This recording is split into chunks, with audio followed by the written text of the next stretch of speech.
Yeah, sausage, right? Yeah, that's for the shells.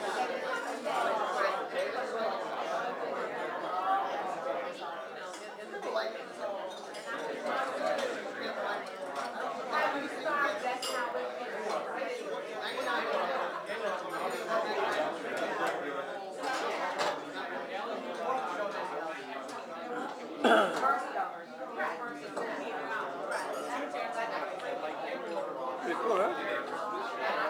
Oh, the gas? I don't know how long those last. It's amazing what a little fire will do. Take those camping. These are perfect. All right, everybody. We ready to talk about your entree now? Yeah.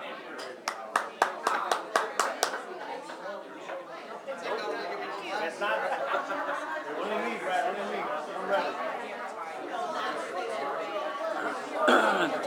Table 4 is ready.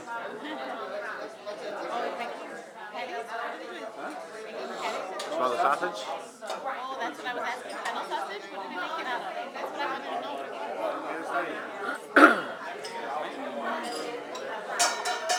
What is the fennel? We all ready for entrees yet? Okay. Man, this is great. This is like school.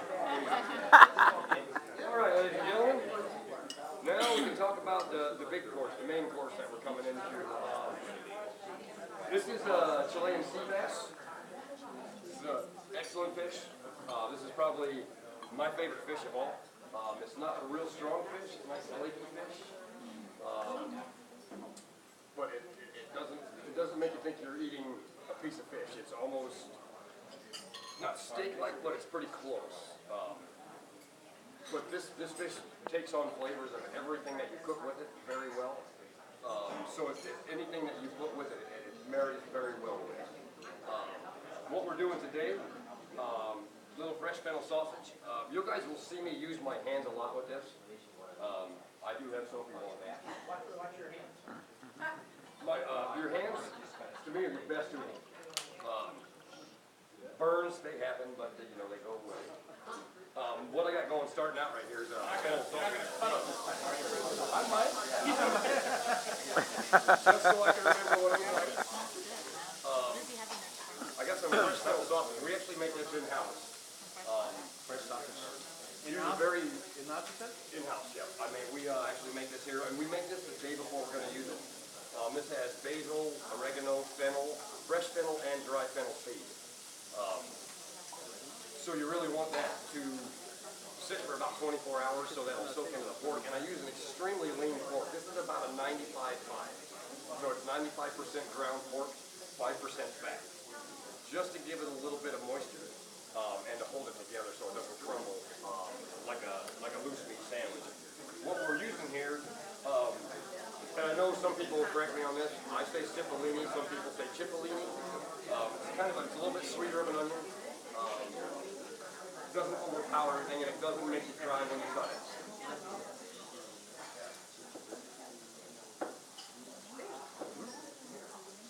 And there's not really a whole lot of cut to them. The only bad part about a cipollini is peeling it. But this is about as big as they get, about the size of a $50. Very mild.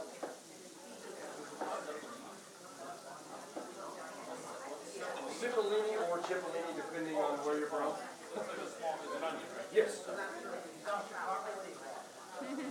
Probably a cipollini.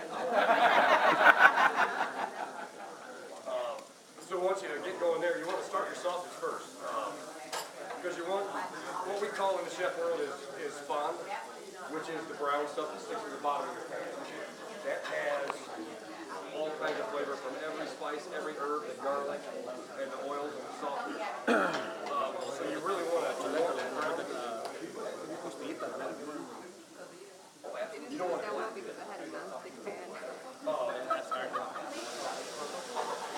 Then you want to add a little bit of white wine, which this is a Chardonnay. This is the Chardonnay that you are drinking, which I guess I can tell you about. You guys are going to be drinking, this is the Jordan Chardonnay 2009. I like to cook with the same wines that we drink. To me, craft wine makes craft food. If you can't drink it, you should cook with it. That's my philosophy with wines. I don't drink a lot of wines, but I won't put something in my food that I can't put in my glass. Fresh Roma tomatoes. These are almost always the best tomato to buy. Ripeness, color, and flavor. You can get the round beefsteak tomatoes, but most of the time, tomatoes that you buy in the grocery store are green when they get them. They're actually gassed to turn them red, so you can get a firm red tomato with no flavor whatsoever. So I really do prefer using a Roma tomato, or tomatoes from my house. But the Romas, they're not real big, so there's really not a lot of manipulation to them. You're really only going to cut them in half and then in quarters. You want rather large chunks because tomatoes will cook pretty quickly and they turn soft very quickly. So that's why I use a fresh tomato in this.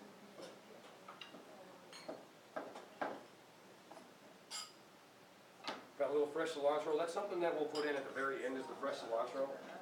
When you use fresh herbs, you want to use those more towards the end of when you're cooking. That's where you'll get a lot of the punches. It'll break that essential oil out of your fresh herbs and give it that hit of it. That's where a drier, those oils have been dried up a little bit. You want to put those in at the beginning of your cooking. They're not bad. Dry herbs are not bad herbs. You just want to use them a little bit sooner when you're cooking with them. The sea bass. This is a little bit of hot wine.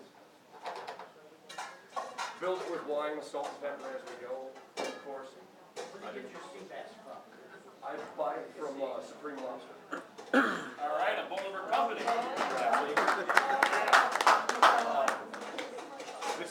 We can either get this, right now it's coming to the end of the season, so we're losing out on our fresh sea bass, so we're going to start getting the refresh in, which is still a very good product. They freeze it right on the ship. A lot of things happen on the boats that nobody knows about. Things are, We don't want to hear it, man. I'm not talking about those things. They will actually catch the fish on the boat, skin it, gut it, cut it, and freeze it right there. So a lot of the boats are out 4, 5, 6 weeks at a time, so you have a very fresh product. Kind of like fresh vegetables that are frozen. There's actually more minerals, more flavor in a frozen vegetable than there is in some of the fresh vegetables you get from the market. Some of the fresh vegetables sit for weeks at a time on the shelf. The frozen, they're frozen within 6 hours. Same with the fish. Ray, what's the difference in sea basses when you're in a restaurant? You see Chilean sea bass and you see Well, Chilean sea bass is farmed in Chile. Some of them are farmed in the Atlantic Ocean, some in the Pacific. You have Australian sea bass. A lot of times they just throw the sea bass name on some of the fish. You'll find red snappers that they'll call sea bass because they can charge you $3 more a pound. But, you'll see some of the sea basses, they'll be a little grayer in color. A lot thinner than the Chilean sea bass. Chilean sea bass is a huge fish. The size that we get in are probably about 3 feet long, about 2.5 feet wide. About 10 feet fish. There's a lot of belly on it too, but it's a fairly big fish. Something I wouldn't want to truffle with. So we got our tomatoes and our sausage and wine going. The sea bass, the breading that I use on the sea bass is a 50-50 mix. It's 50% of a gluten-free all-purpose flour and 50% of a potato starch. This is a dish that kind of came up with because the celiac disease has become very big in the restaurant industry. People want to come out and eat what they can, have anything with wheat. So these flours, it's a gluten-free, so there's no wheat. So that way, it's great for anybody.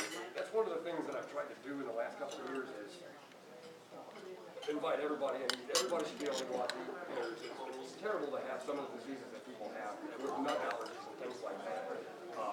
That they can come and have the same dish that the person next to them has. That's good for them, won't hurt them, and it tastes exactly the same, and they don't feel indifferent than everyone else.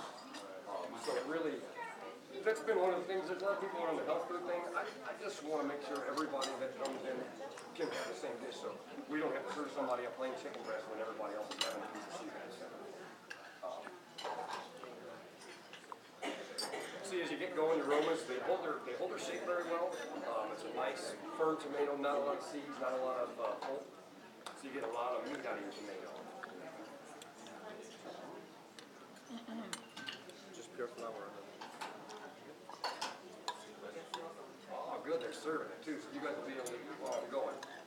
When that gets going, that's when I actually put in my mussels and my clams. Oh yeah.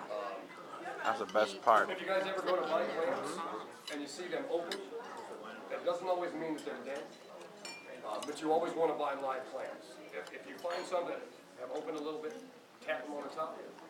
If they close, they're still alive. If they don't close, throw them away.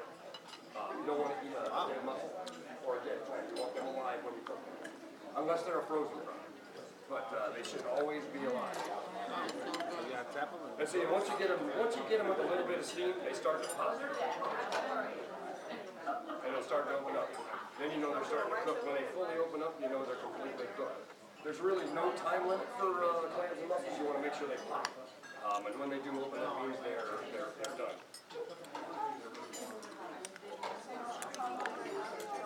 Sea bass, again, nice little canola oil for cereal.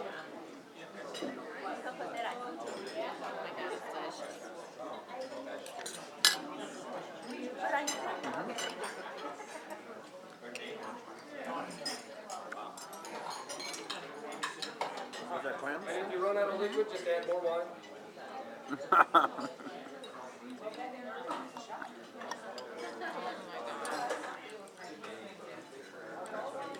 Yeah, you came in?